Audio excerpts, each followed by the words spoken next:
Hey friends, if you encounter the error, we could not complete the install because an update service was shutting down, then please watch this video. Now this occurs when you try to update your computer, like performing a Windows update and you are not able to do that.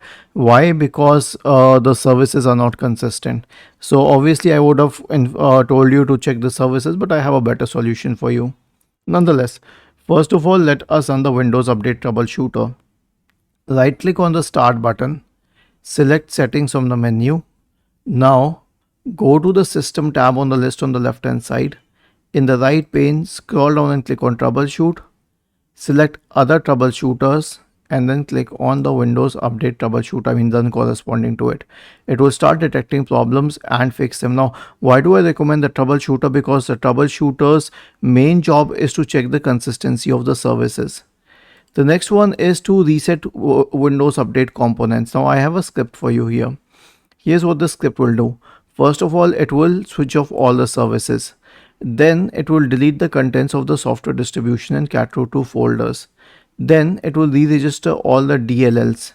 Then it will reset WinSock and then it will restart all the services. So press Ctrl plus A to copy this.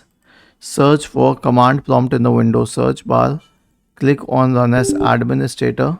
Paste this here and hit enter. Was this helpful?